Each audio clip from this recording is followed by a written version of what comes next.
Hi, everybody. Charlie here. In this special episode of the Cherry Podcast, I was able to sit down with Australian based card designer Tyson Beck. We spoke about how busy he has been in the last 12 or 18 months designing his own cards as well as working for companies like Topps. We spoke about how long it takes to produce a new set of cards, and we spoke a little bit about the future of cards, future cards for him, and what he thinks might happen when Fanatics takes over. Thanks for listening, guys. See you on the next episode. Bye. Well, we have a special guest on the podcast today. He is card royalty, or certainly in Australia and now globally. We have Tyson Beck joining us today. Welcome, Tyson. Thank you so much for joining me today, because some of the things that you are doing, especially more recently, you've been such a busy guy, especially this year. You've just come off a huge release of Giannis cards, which my understanding is they're all sold out. You can't find them anywhere. How has that been this year? It seems at this end to have been a really busy year for you. Thanks for the nice intro. I really do appreciate it. Yeah, I mean, this year's been hectic. Last year was hectic as well. But it's no real difference to me. I've pretty much been working the equivalent of 2 full-time jobs in, I guess, sports design, sports art, whatever you want to call it. Since it would be since I turned like 21, so that would be 11 years. So like there really is no difference. Like it's just a total grind. So it's just a little bit different area. But with Giannis, Giannis was insane. I guess when you collaborate with someone as big as Giannis, you have to expect it would probably go pretty well. Just coming off finals MVP and championship in his first one. And the site couldn't even, like, the first time, the last drop, I split it up in 2 drops of Giannis. The site couldn't even handle it. The password system broke, which is the first time it's happened, which is unfortunate. I guess some people had a bad experience, but I do apologize about that. But the autos were gone in 60 seconds, parallels were gone in 60 seconds, and then it was just the base cards remain. And I know most people just try and get in and get what they want, and then they get upset if they're left with base cards. But at the end of the day, my base card's still limited to 200, which is pretty rare. It's not really like a normal base card, but whatever. So it went really well. And I'm hoping, someone like Giannis costs an arm and 3 legs to sign up, to do a deal with, as you could probably imagine. So I needed it to go well so I could secure like someone else pretty big. Because I've been doing a mixture of big and small to offer different price points. And, with the way Giannis went, I feel like going big is probably better. But anyway, I hope to offer a mixture going forward anyway. Yeah, okay. So you mentioned it's like having 2 full-time jobs. So you're talking about are you talking about your own stuff as well as, stuff that you do for people like Topps or, other people as well? Well, I'm a part of every process. I'm quality control. I'm doing orders. I'm doing that is my own fault. I'm a perfectionist. I care so much about my product. I don't want errors to happen. I do have staff that help me, but I'm still there every step of the way. So when I have my own design work like Topps and then other design work that isn't trading cards, like different sports stuff, for the NBA and everything, I still got that to do. But my second job is literally doing orders, customer service, like all this stuff, quality control. I care so much about it because I actually I care about the person getting the perfect product. And like you would experience, I guess the hobby is the people in the hobby are great, but like they're very particular with things and they want things perfect, and that's fine. But I mean, even like on the weekend, I received an email from someone in America, and they got like their Justin Fields card, and they were happy with it. They said the card looks amazing, but the one touch, it arrived in. I bag my one touch. Yes. What are they called? Like team bags or something, like, the plastic sleeve.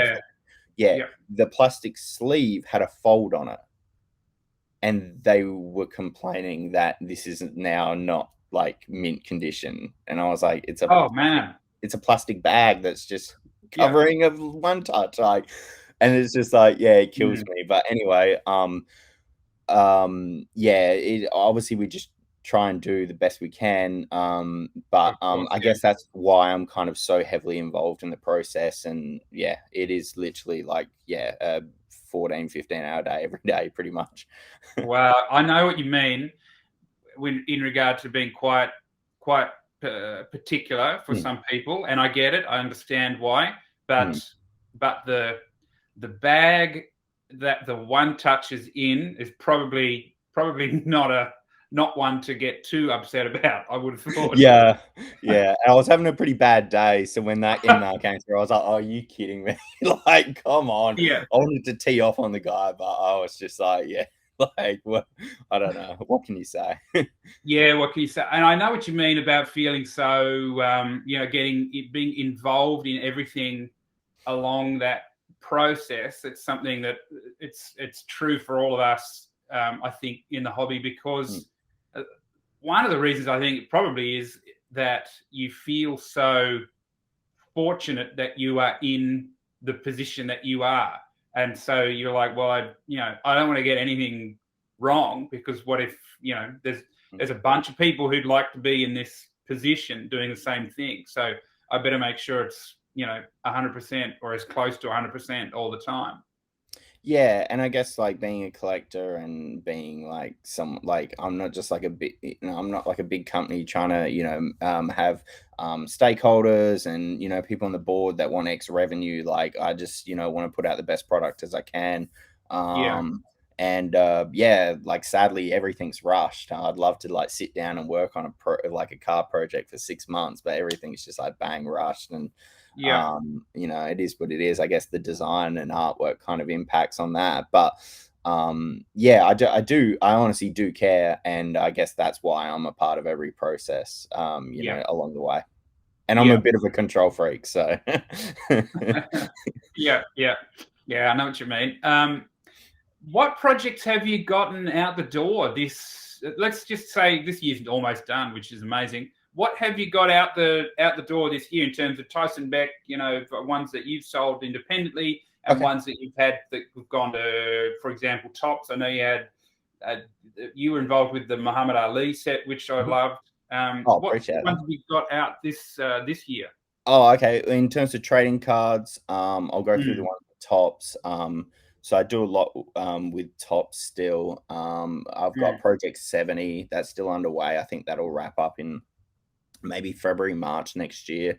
So I'll be doing 20 baseball cards. I pretty much pick the player, and we just, Tops has been great. We just kind of pick like a previous template that was used in the 70 years of baseball, and kind of use that as influence. And there's 50 other artists doing it as well. So I'm just a part of a collective of artists doing it. And I think we're all doing 20 cards still. So I've got that. I've done match attacks. I think I've done 2 waves or 3 waves of match attacks cards, UEFA. I think they're UK only exclusive. I haven't been able to buy any myself, but they usually drop around like, I don't know, 3, 4, 5 a.m.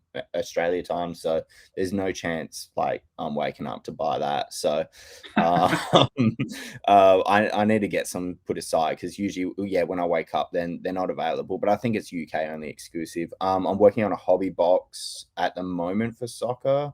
I guess Tops will announce that soon. But that will be UEFA. I think, that's what they've got the license to. So I'm hoping there'll be some big, autographs in there. I'm not really sure how they would do that, but I mean, there'll be guys like Ronaldo and Messi and things, but I'm not sure if they'll have autographs or not. I believe the autographs will be stickers, so I'm hoping that will allow maybe bigger athletes to autograph in the set. Outside of that, yeah, Muhammad Ali set. I'm just going to shut my door. My dog's barking. Yeah, no worries. Sorry. I might just move a bit closer to my my router as well, because it's okay. Just telling me that I'm a bit unstable. That should be all right here. What was I saying? Yeah, Muhammad Ali set. Yeah. What else? I'm doing AFL like team coach trading cards. Fantastic. Yeah, I did those last year, and I'm doing more again this year. So they're underway. I feel like I'm missing something else from Tops. I did like Bowman Chrome, like an insert in Bowman Chrome. That one. I remember Blakey hit one or two of those, that insert, which looked amazing. Oh, I appreciate that. Yeah, I think they were like a case hit, or like it's a hard card to get. It was a bit unfortunate because my logo was originally on the front, and then it was meant to go on the back, and then between that process of moving it to the front to the back, it got left off totally. There's nothing on the card saying it's my card, which kind of sucks. But oh well, it is what it is. Tops Fire, that's I did a few inserts in that. Tops Fire baseball. And then on my own stuff, Donovan Mitchell was January. I had Devontae Smith, who was the Heisman winner in April. Yep. Who I had CJ McCollum in May. Obi Toppin in June, his rookie card. July, I had Josh Green and Patty Mills, the Australia cards, and then also had I'll be having another release with Patty soon. I'm just kind of waiting a little bit because there's a little bit more plan to trading cards. There'll actually be kind of like real life experiences with these cards, so which would be cool. But there'll be an announcement coming later. So I know I told people that these more autos, more cards are coming, but they're just sitting there, they're waiting. So I can kind of launch this other project with it. And then what else was there? Justin Fields, who's rookie for Chicago, and Giannis cards that just dropped, and hopefully a few more. I've got hopefully I'll be able to. There's meant to be a guy signing the cards tomorrow who's pretty big. I think most people would say he's bigger than Giannis, but I don't know. I guess it's up to the person. Wow. Okay. Yeah. So somebody soon, and it's basketball. Yeah, basketball, and it will hopefully be tomorrow. They're meant to be signing it tomorrow. But now what I do is I don't sell the cards until I get them in hand. Previously, I sold cards as like there was the athlete was either had in possession of the cards or underway. But for me, it's too much. I'd rather just sell them when I've got them in stock. Then I know what I've got, and there's no issues and no delays or anything. So I can't really announce it until I've got the cards back. And so I'm hoping the signing goes well tomorrow. And that's one thing I hate about COVID, because I'm meant to meet these players, but I have to send out a representative on behalf of myself to meet up with the players and sign them. And it's like, this sucks. I've missed out on all these. Like, meeting Giannis would have been so cool. Meeting this other player tomorrow would have been really cool. Like, but I guess that's just one of those things, COVID's one of the bad things about it for me personally. But yeah, that's it. And then hopefully got maybe a few more things next year, and maybe some time off next year. Wow. That is just that is an incredible amount of work that you've managed to ship off just in this last sort of 11, 12 months. Has it felt, I know it has for us at Cherry with the store, and for me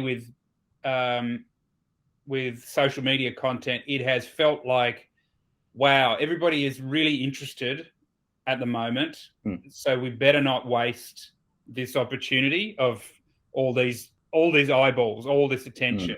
So we better just keep, getting out in front of people, because who knows when it might quiet down. And I mean, it has sort of settled down a bit this year. It's certainly not as busy as maybe this time last year.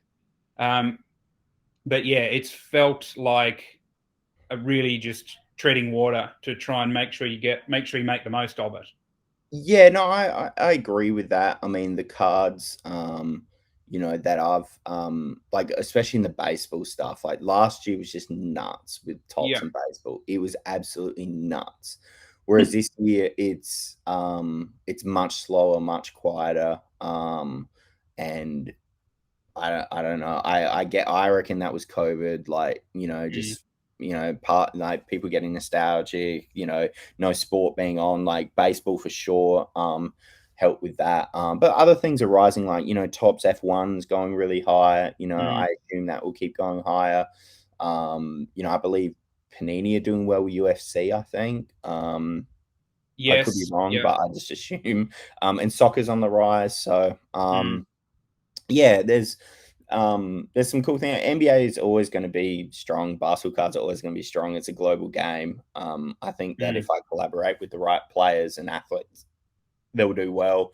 But yeah, I mean, I do try and strike with timing. Like, at the end of the day, yes, I'm a designer, artist, whatever. But like, I still have to have some kind of sense in terms of marketing and advertising, and just being smart in terms of when to drop things. Like, when Patty Mills became the flag bearer of the country, it just made total sense to make a flag bearer card, like, Yeah.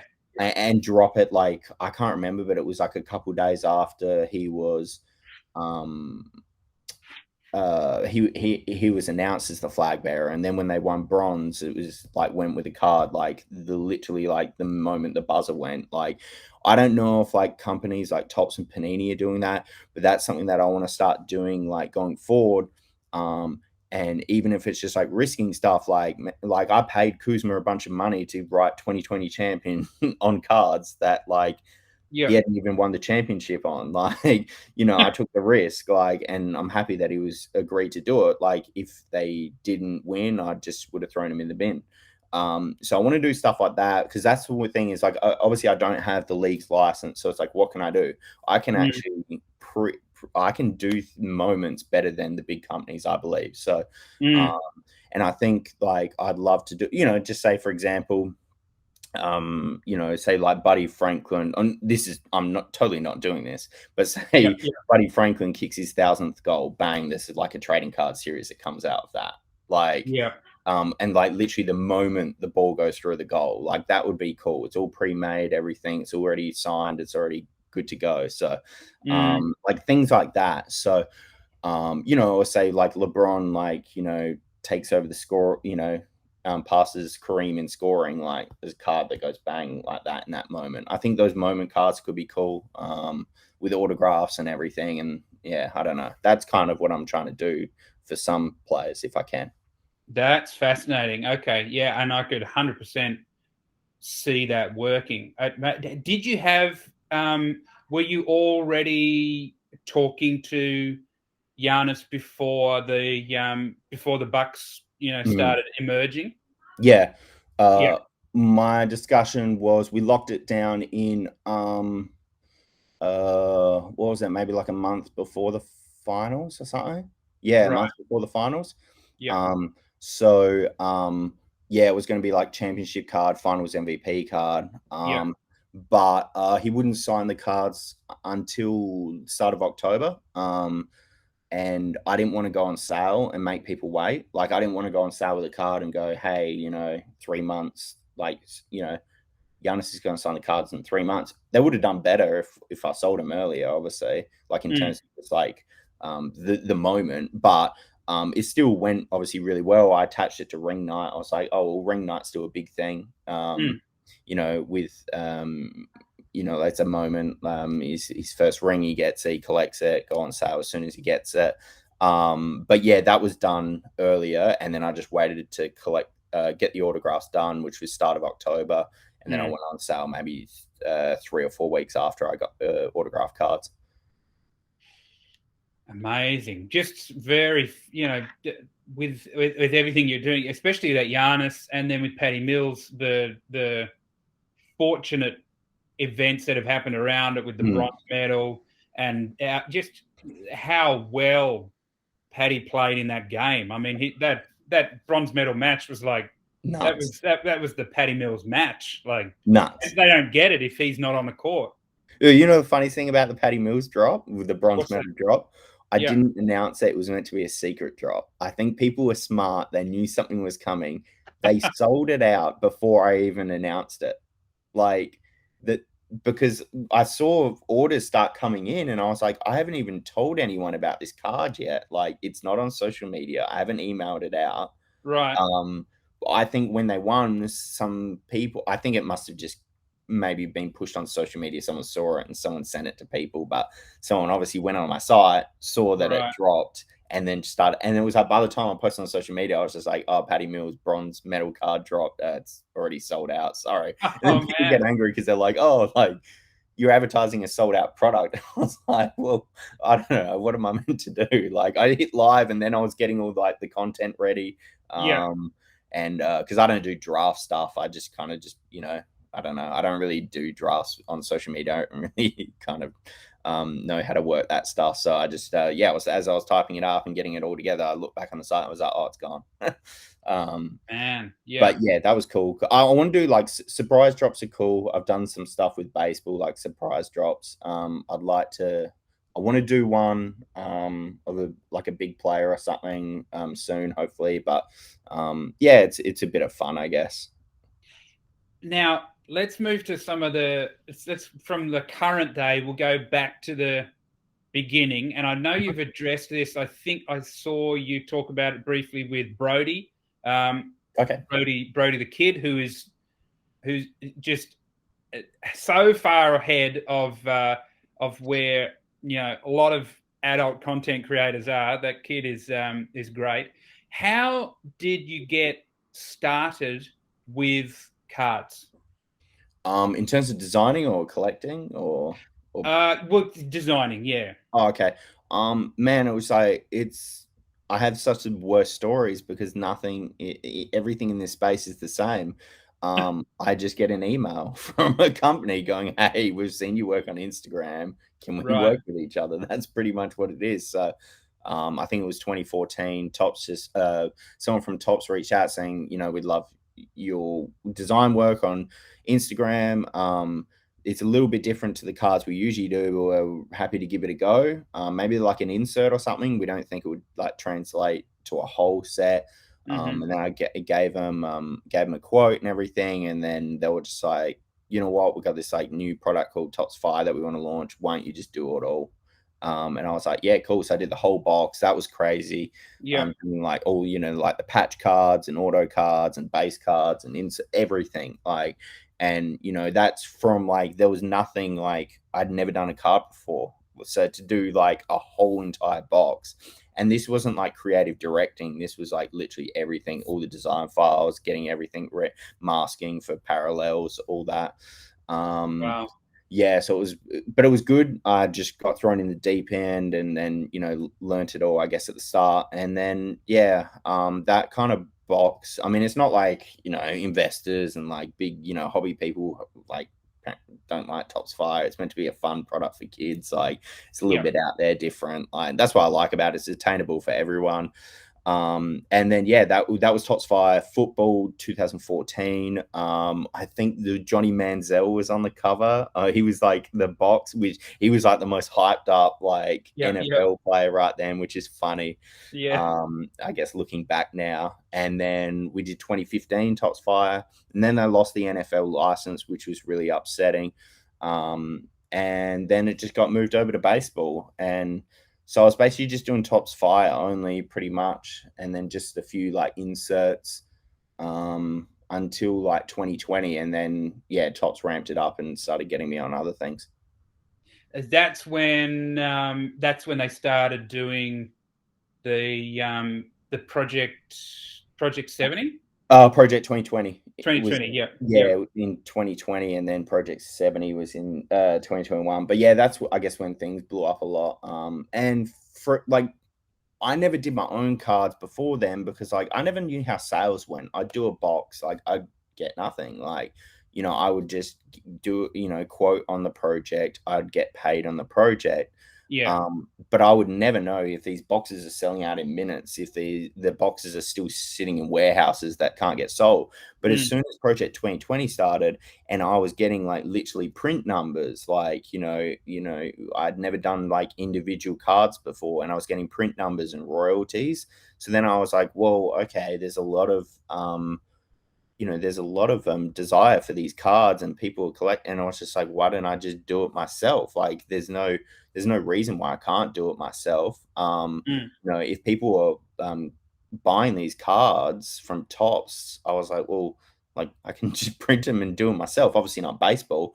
Like basketball was always my bread and butter, and I look at it and I was like, wow, I've grown an audience over 20 years since designing, and I've never sold anything myself, never had a shop, nothing. And so I've had so many people that have like supported me in terms of like just likes, reshares, comments, and always wanted my work over these years. And I've always said, no, I don't sell my work. I don't have a license, blah, blah, blah. Done it the right way. Never had a shop, an art shop, Etsy shop or anything selling, illegal stuff or whatever. So I was just like, here's my moment now because, I've had all these people waiting to buy something directly from me. And I'm just going to go for it. So yeah, Tatum was my first one. I reached out. I still remember how nervous I was because it was a large investment to make as like someone that's never done it before. But yeah, it went well. And then after that, I was like, okay, I've got confidence now that I can do it, and things will go relatively well. Yeah. And I mean, now you have, when you ring up, somebody like Giannis, or you get in contact with his representation, you have a Donovan Mitchell card that you can show them, and a Tyler Herro, and a Patty Mills, so they can go, oh wow, these are really nice. So it would be easier, I guess, to do that with that sort of resume. Yeah, oh no, you're 100%. That's spot on, and that's the reason why I started with Tatum. Like he was pretty big at he was right when the bubble happened, and I actually think I signed him up before he kind of blew up in the bubble. Yes. Like he was a good player, but he wasn't like at that level yet. But everyone after that was easy to sign up. It was just like, dude, I worked with Jason Tatum, like he's playing awesome. So it's like Kuzma was on board, Hero was on board, Mitchell was on board. I've only got rejected by a few players, but I've always like there's funny stories and stuff like that. Most people, most of the players have been really keen on, keen. The one I totally like so upset on was missing out on LaMelo Ball because he wanted to do it so bad. No. Yeah, I know. I had the contract and everything. It was going to be his rookie card. It was going to go out draft night, like the moment card. Yeah. And I had in the deal I had worn rookie jerseys in the deal, right? Yeah. Which is pretty cool because I'm aware that Panini I don't think have any LaMelo Ball worn jerseys. I think they're all just jerseys. Just bought from the shop or something, like whatever, just like the NBA store. So that would have been cool. But yeah, so upset of that because I thought it was a done deal and LaMelo was keen on it, and but yeah, whatever. So there was other stuff that happened which was out of LaMelo's control, and I guess the big boys came in and upped their offer and told me to go away, and made things difficult for me to put it. To dance around the specifics of it. Oh well, we won't ask you to elaborate any further because you might still be working on some of these big boys. So you might maybe you'll break down the walls eventually. Yeah, hopefully. But yeah, LaMelo, like I was that's the one I was most upset on missing. Because like he was actually really excited. He wanted to FaceTime me and everything and do it. And but whatever. I mean, who knows? I may have done the deal and he may have never signed the cards. I don't even know. So but yeah, everyone else has been pretty cool. Usually, yeah, once you work with the bigger players, it's really easy to get like guys. So that's kind of one of the reasons I invested into doing Giannis, because I was like, man, it's going to be easier to get some of these other guys going forward. Like, hey, you're following Giannis. He literally just won the championship, finals MVP, whatever. Like, you can't really go bigger than that. So, yeah. Yeah, that's right. Is it is how does the design story start for you then? Given that you mentioned that your first work with Topps was 2014, and then but then you had already been doing graphic design, sports design work for some time before that. Yeah, started in 2007. But I started like first designing in 2003. I remember I took like it was like year 9 or year 10. I had this like digital photography class or something. I don't know. We went from like what was it like a what was it the is it red room or I don't know what it's called, the dark room or something. We had like proper, where you develop film and all that. And that was cool. I really like photography. And then we went into digital photography. And the first project we had was you're going to make a magazine cover of yourself. And I was just like, what? Like, this is kind of corny. And I was just like, I love basketball so much. I was just like, I don't know, I'll just put myself on the cover of Basketball magazine. And that's kind of how it started. I enjoyed that. Doing, playing around with Photoshop and, I used to draw cartoons before, nothing ever about sport. And I like photography. So I was always kind of like into the creative stuff, but never really too much into it. And that's kind of where it started in 2003. And then, I jump online and, like anyone, like I had a computer at school, where you log in, you could choose a wallpaper. And I'd go online and there'd be like no wallpapers. Like it'd be crap. It'd just be like a Lakers logo and that's it. And I was like, man, I want some Kobe wallpapers. Like there's nothing here. So I would make my own wallpapers. And Wow, okay. and then I found a forum called mixmakers.net. I mean, some really like OG basketball heads might know about that forum, but it was a place where people would talk about basketball, share clips, and then there was also like a wallpapers, signatures, and avatar section. So what I would do is, I was a kid, I'd take requests, and someone's like, "Hey, can you make me a Denver Nuggets wallpaper?" I'd be like, "Yeah, cool, here it is." And can I have a signature on a forum of Kevin Garnett? And I was like, "Yep, here it is." So I was just doing all that stuff as a kid, and the biggest move was like, so my my username on the forums and my designer name, kind of like rappers have artist names and everything. My designer name was Kobe _Bryant _is_da_best. And like it was ridiculous because all my wallpapers would have that on it. And then I changed it to KBIDB. That was my name, like designer name. And then I was just like, then in year 12, there was like a girl that came in and accused in our design class. Like we had this like project that we could just pick anything we wanted. So I was just like, I'm just gonna make wallpapers because this is what I do for fun. So I'm just gonna do it at school. And I had on like the wallpapers designed by Tyson Beck, like when presenting it to the teacher, and some girl in school accused me of stealing all of it because she was like, "Oh no, look at it! It says designed by KBIDB. You've just stolen this." And I was like, "I am KBIDB. Like it's ridiculous." I was like, "These are my wallpapers." And there was a time like if you'd search like Kobe wallpaper, Shaq wallpaper, mine would always be in like the probably first 3 or 4 search results. So it's like I've just gone Google Images and lifted all this stuff. And that was like a really good moment for me because it actually made me scrap that whole crappy name KBIDB. And I just said, like, from then on, I said designed by Tyson Beck. So that allowed me to grow my brand. And I think that moment actually helped a lot because as soon as that happened, it was like having Tyson Beck on all the stuff that was just circulating around the internet. Yes, it wasn't like, like client work or anything. It was just free wallpapers and stuff. But, then I had opportunities and then just everything came from there. So like my first paid client was actually my favorite team, the Los Angeles Lakers. Wow. And that was in 2007. I just remember like that, Americans so old, they still pay by check then. Some of my clients still pay by check now, which is just insane. But, I walked into a bank with the Lakers logo on it with the, a check from the Lakers, which was just wild. Like, just at the time, like being like 17 years old, just someone out of Adelaide, with a Lakers logo on a check was cool. And then just, it was just pretty much just all momentum from there. It just, I don't know, just everything just kept going from there.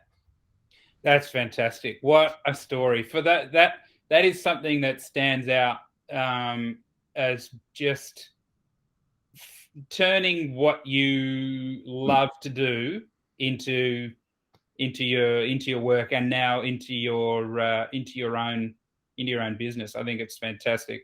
For the kids who are listening to this, who are, teenagers now, forums are what we had before social media. I mean, some people are still on forums. I mean, blowout forums are still very popular.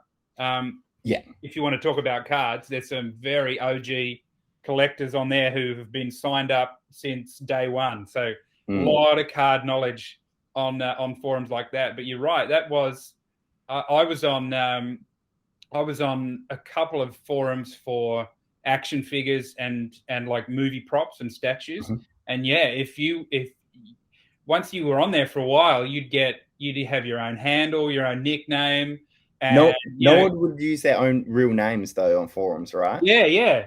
And it was legit a flex to have like a sweet signature on your forum post. That was a big deal. Yeah, you were personalizing. It's like people's profile photo now, but it would be, oh wow, that dude's got a sick signature. So it was a big deal. Yeah, it was a big deal, and I guess that's why people wanted like free ones and things like that, and just But I mean, I think like if to be completely honest, like I'm no better than the next designer. Like I really just got lucky with timing, because if I tried doing what I do now, there are thousands of kids, like literally thousands, especially in America, and there's a lot of Australians and around the world, Philippines, everything, doing sports design, trying to tap into like social media content, trying to get into teams and leagues and everything. There's thousands of them. Literally, when I was doing it, there was no one doing it. Yeah, like literally no one. And even, for example, like a lot of people give respect to like Bleacher Report for being like the first like media company to do all these like creative social content. I actually created a platform with another designer called Ashan, which was called Posterizers. That was before Bleacher Report, and what Bleacher Report did was basically see what we did, came in and poach everyone in our little design group. That was just like a free social media thing. So it was really cool. Like Derek Rose would drop 50 points. We would have a Derek Rose wallpaper, or social graphics. This was before like the NBA would just post the scores, no graphics. Like ESPN would post nothing with visual. There was no visual content. We were the first ones to be doing it, in terms of like making like, say Derek Rose was like dribbling with like all these balls running around him. And then we would have that ready and then wait for him to drop, say 50 points. And then we'd just quickly go 50 points, drop a wallpaper, drop these graphics saying Derek Rose 50-point wallpaper. And everyone would go crazy, rush our site and share that and everything. So the media companies and leagues started to see that this content was really engaging, and then they honestly started to replicate it, and which was an amazing thing because it gave people full-time jobs. In America, there was about 4 or 5 of them that got poached and went to Bleacher Report, and it was seriously an amazing thing. And then just everything from there, it's just been like visual. Like everything we can consume is now visual. That's fascinating, and that's another moment where you've seen, the first time you search for Kobe wallpaper and you go, wow, almost all those top images are mine. And then again, fast forward a few years later and you see, wow, the actual NBA and ESPN are now copying tactics, and content that we're putting together. That's pretty concrete evidence that you are very good at. Well, I mean, it wasn't even copying. They literally just all came to us. They said, let's do it. Like, we see what you're doing. It's going well. That's what the NBA social media came to me, did the same thing. Like ESPN, they saw what we're doing, and they just, which was a good way of doing it. And they came directly to us, and then we just started working for them. So, I mean, it was crazy. And that's what I mentioned. It was all about timing. Like, we weren't geniuses. We just saw something that, wasn't being done. And, if we were born 5 years later, someone else would have done it. And if I was 16 years old today, I'd be struggling really hard to push into the to be pushed into the space. Like, it's so overcrowded. And whereas before it was like there was just no one really doing it. So I definitely got lucky with timing. Yeah. Okay. The going back to cards, maybe starting with your own sets. What timeline do you work on? Obviously, it's going to be shorter than one man by himself can get stuff out quicker than a large company. No What improvements. timeline do you work on for a set or for cards? Is it a month? Is it months? Is it weeks? Maybe it doesn't push into years, but what timeline is that for you to go, okay, I've got an idea, I want to do this card. How long from that sort of conception of the idea to you shipping it out? You for the athletes that I work with? Yeah, that's sort of a card. Yeah. Okay, so I'd say roughly like design. Like, usually when I sign them up, I've signed them up in a good moment, so I kind of want to get it out quick. So design might take a week. The athlete actually goes over and approves it, which is cool. They actually have a voice in the cards. So they look over it, hopefully approve it. Everything's been pretty good so far. There really hasn't been too many changes or anything. So usually about a week on that. Mm-hmm. And then printing can take, I don't know, 1 to 2 weeks, maybe 3 weeks. I don't know. It's all pretty crazy right now. And then mail it out to the player. They usually sign, I remember the first ones. So first one, for example, Tatum was like a week to design it, a week to print it, mailed it out to Tatum inside the bubble in his hotel room, signed it on the day it arrived, shipped it back the same day.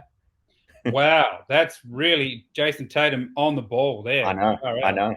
But I was just like, man, I paid him big bucks. Like, he's gonna that's part of my agreement. Sign it straight as you get it. Like, okay. Like, I don't want to run these risks. It was the first time doing it, and he's a really good guy as well. Like, I did trust him. He wasn't gonna run off with him, but I just didn't want a scenario where I'd already advertised that this is coming on sale. Like, I already was hyping it up, so I wanted them back quickly.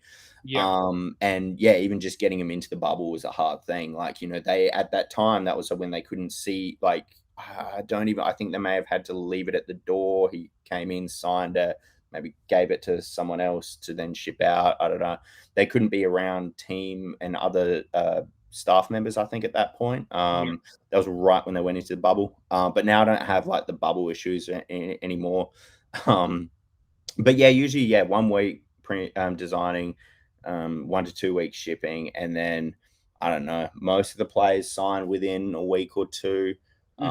Like Patty took like 2 or 3 months to sign, I think, because of the whole he was celebrating the Olympics, and obviously I couldn't send it to like Tokyo, so he was out celebrating, and then it was just we had to do it in back in Brooklyn. So but I guess the signings are the one thing that is just some are quick, some are slower, and that's why I really want to do like the Giannis ones where I've got them in hand already, and I reckon I'll be doing that going forward, all in hand, ready to go so I sell something that I've already got in hand. Okay, so it's maybe depending on that factor, it's maybe a 2 or a 3 month turnaround for a new card. I'd say so. Last year it was 1 month for sure. Right. I was really good with times and everything, and I had it all structured out. It was everything because I'd drop one card every month. I'd sign up a guy in August, sell it in September, sign up a guy in September, sell it in October. It was 1 month. I'd say this year's probably 2 months. But it's still a lot different. Like when I'm working with Tops, like Tops Fired 2022, which will go on sale, I don't know, October, maybe next year or something. They just sent me an email last week about it. So like already getting ready for it. Everything's usually like a year in advance sort of thing, or maybe like 9 months in advance with the big companies. Obviously outside of like the Tops Now stuff, or like like the daily release stuff. But the stuff with like boxes and like retail boxes and hobby boxes and things like that, that's all like, I don't know, 9 months, 12 months in advance. That's interesting, and that basically confirms. I spoke to Carvin earlier this year, Hmm. and that was his experience as well.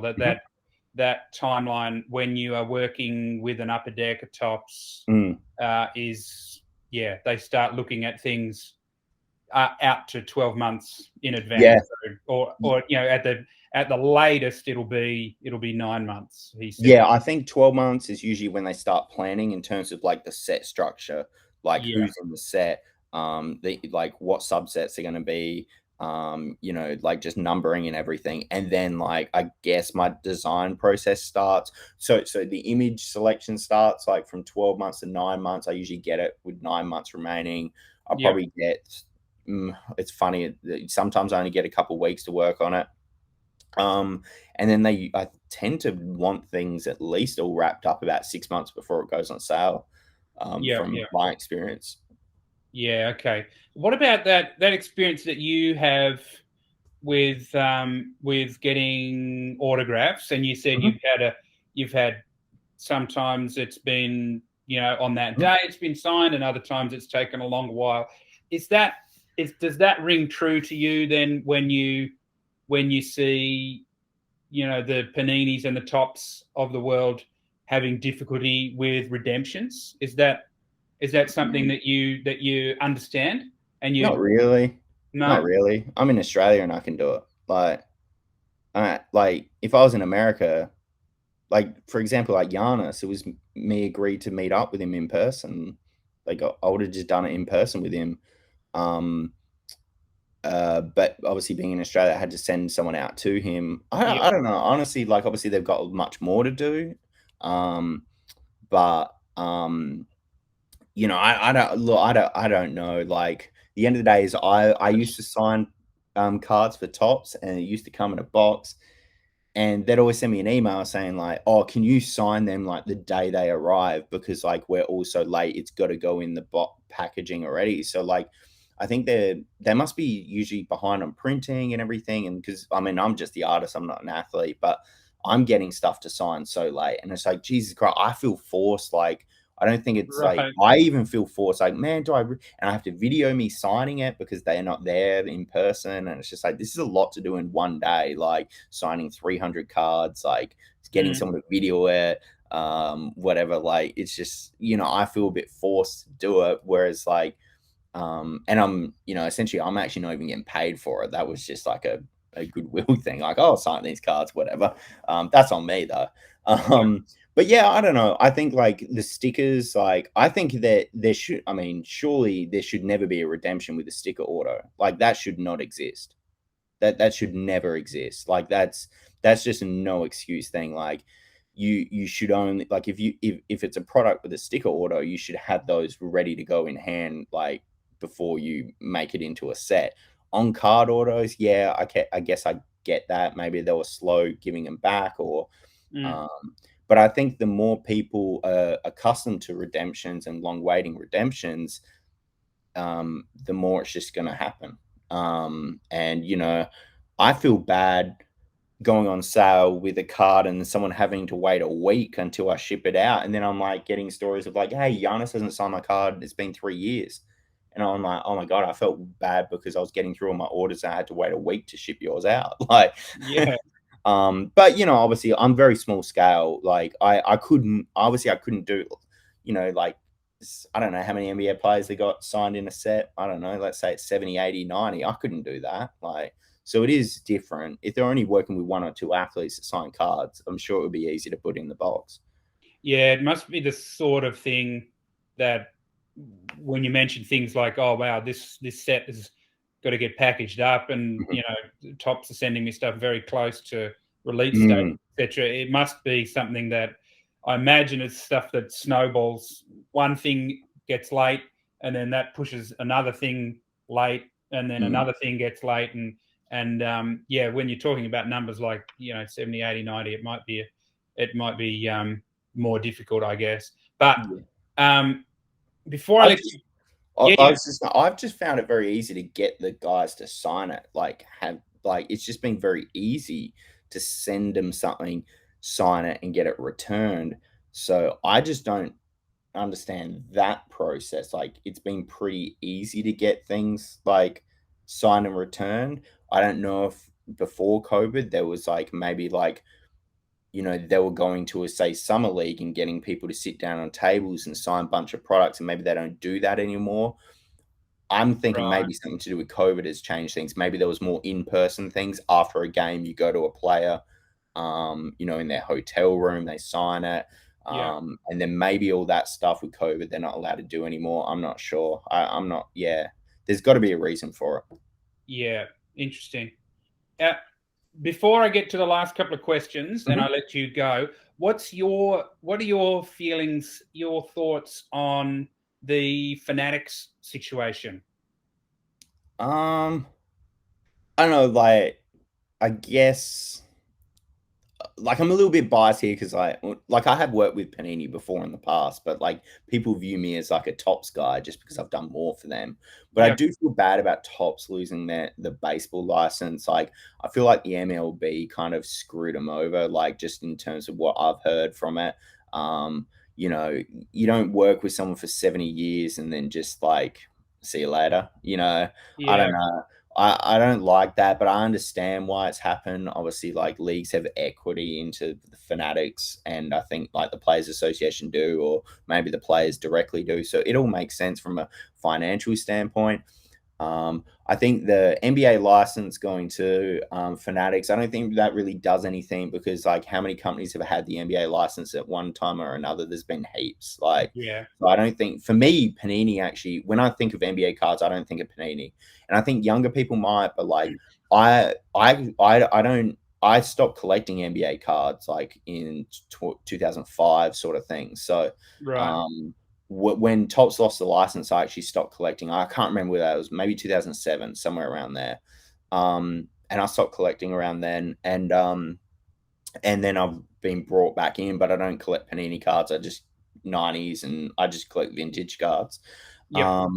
So I don't think that really kind of hurts me as much as Topps losing the baseball one. I don't know. There's something about when I think of baseball cards, I think of Topps cards. Like, Yeah, of course. Yeah. Yeah. I think there's some synergy there, and um, I don't know, or who knows what's going to happen, but I'd assume that Fanatics are going to try and buy out Topps, and because you can't I you can't just make a baseball card. Like Topps owns so much of like the historical IP, and Fanatics, I assume, would be crazy not to think about like if they purchase Topps or attain their IP, like you've got a catalog of 70 years of like things you can remix, remake. Just there's Yeah. just so much there. Whereas they might try and do their own thing and start fresh. I really hope that they invest in terms of designers, and getting like internal. Like I'm sure they'll go internal. I hope that they try and get the best of the best, and get a really good internal team. Because I mean, like people are pretty used to getting some pretty nice cards these days. And Panini, Topps, Upper Deck, whatever, they do a really good job in terms of like putting out good designs. So you'd hate to see a new company come in and it just look like like a knockoff thing. But like that, like if they come in as the official product and looks like a knockoff product, it would be awful. So I don't know. I really hope that they do it. In terms of like, I don't know how it's going to impact like guys like you, like shops and hobby shops. I have no idea. Like, I just hope that it's for the better. And I don't know. I don't like the monopolies, and I don't like one company controlling a whole like whole league. Like I really like when I first started collecting basketball cards in 1999. There was so much out there, and I guess like I didn't do Yeah. it as like an investment standpoint. There was so much different cool designs and different companies making cards that like I was just collecting cards that I like the look of.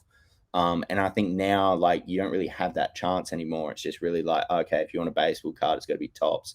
And, I mean, there's different kind of avenue, officially licensed, like baseball card is going to be Topps, and vice versa with the other leagues. So I don't know. It'll be interesting to see what happens, but like I'm more actually interested not to see what Fanatics do, but actually what Topps and Panini do. Like that's Yeah.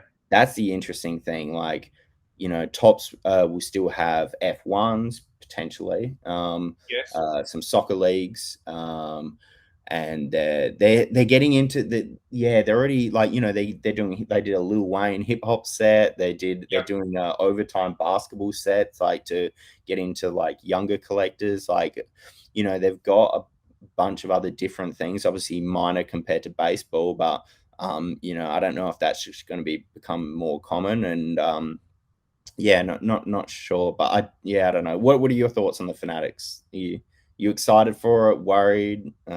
Mixture Yeah, of both.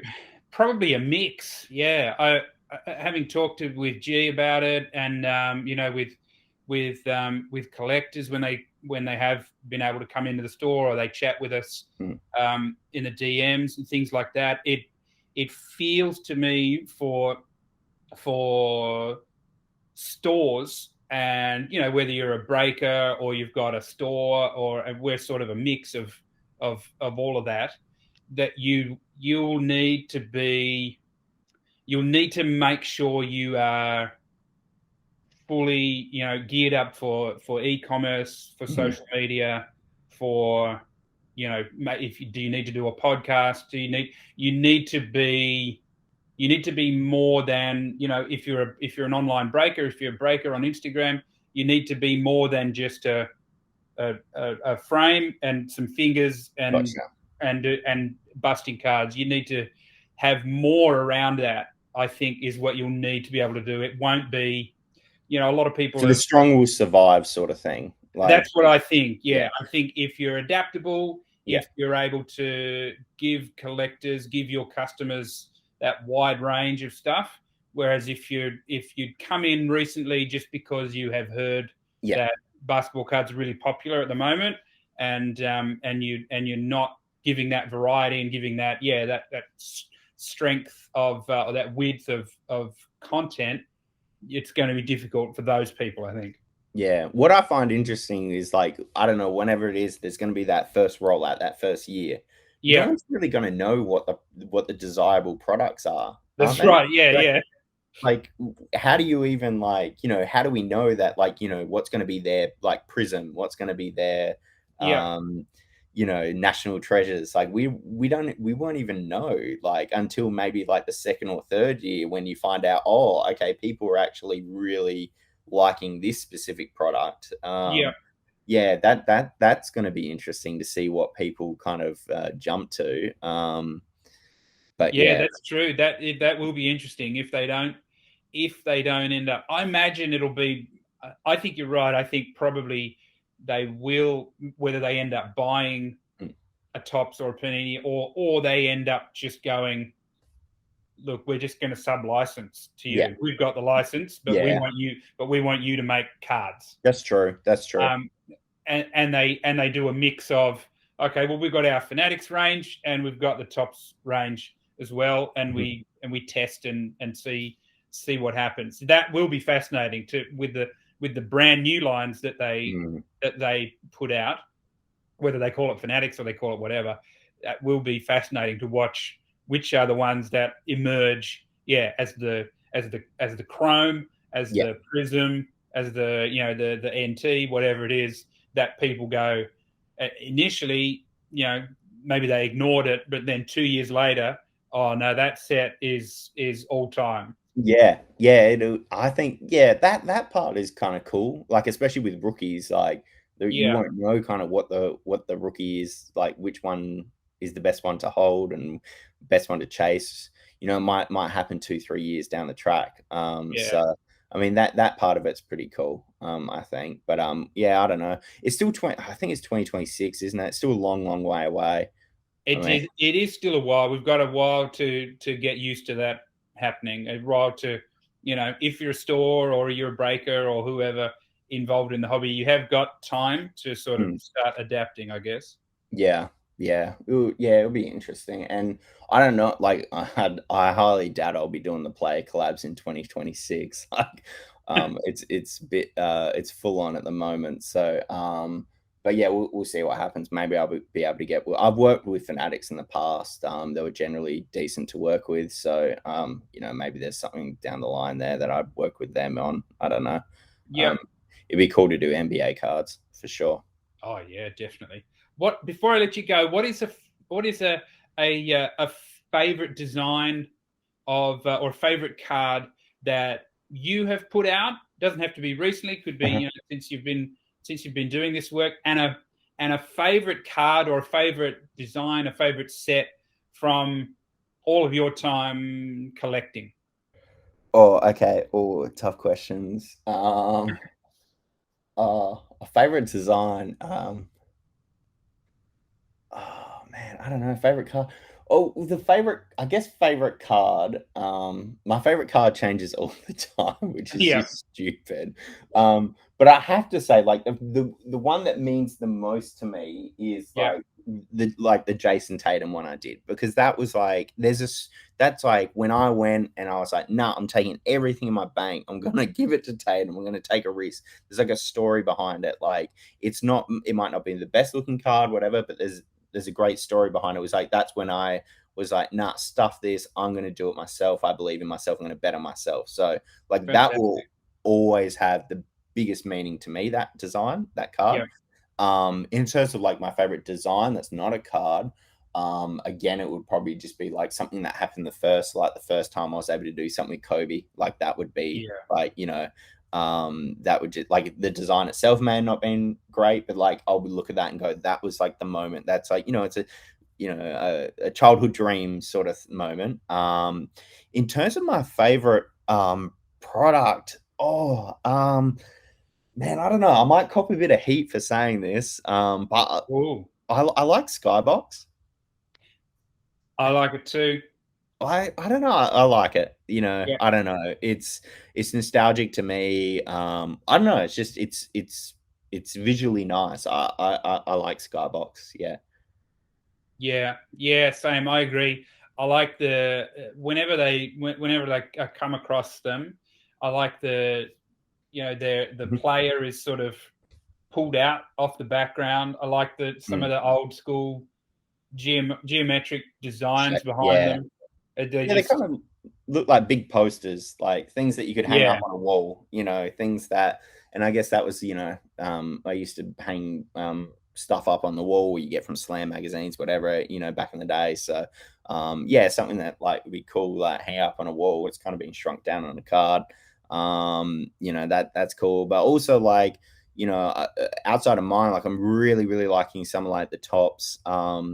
Like the Project 2020 and the 70 cars that other artists are doing. Like, yeah, it's just cool to see like people's interpretations of baseball cards. mm, It's literally just like it's like a 2.5 inch by 3.5 inch canvas. Like, yeah, it doesn't have any rules. Like, it's just whatever the artist, wants to do. So, yeah, that's not me. That's not a shameless plug for the set. Um, but I do really like seeing. I think it's like a creative myself. It's kind of nice seeing every day, like seeing another 3 or 4 artists go, oh, what did they do? Oh, that looks cool. Like, oh, they did that. They did this. And I saw you make a post about like there was like a Ken Griffey Jr. one yesterday, and it was like remixes like a Pokemon or yeah, yeah. So there's been a few of those, and that's cool. And people done like there was a Bryce Harper like one that looked like GTA, like a GTA game cover. Like there's yeah, just been a bunch of fun ones like that. I haven't really gone into that kind of space with my cards. It's just cards. I don't want to go into like the risk of like IP and I don't know all that stuff. Like yeah. I'm just yeah. But I really do like looking at it and yeah, just seeing their interpretation of on the cards. Yeah, I agree. I love it. Yeah, and as a a creative designer, it must be great fun for them for you to just go, oh wow, I can just do whatever I want. I could try all those ideas. Oh, it is yeah, it's honestly amazing, and especially because like when I first started doing cards, it was like the Topps Fire cards for NFL.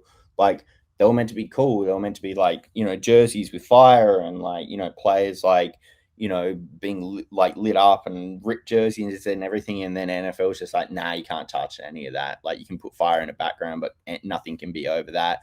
And then Right. that's kind of be similar like the soccer stuff. They're like, no, you can't do any. The player literally has to sit on top like a layer and nothing can be over them sort of thing. Okay. And then it's like this set comes up and MLB is just like, yeah, do whatever you want. It's like, oh, wow, cool. This is fun. So, yeah, it's been without rules, really. Fantastic. Tyson, thank you very much, mate, for giving us so much of your time this morning. You are obviously a super busy guy. You've probably got loads to get back to this morning. But yeah, thank you so much for jumping on. I've really, really enjoyed it. No, thank you. And yeah, appreciate it. And, anyone that's listening from Australia, really appreciate everyone's support that they've thrown out to me in the last year and this year as well. I do really appreciate everyone. Awesome. Thanks again, mate. Thank you. See ya.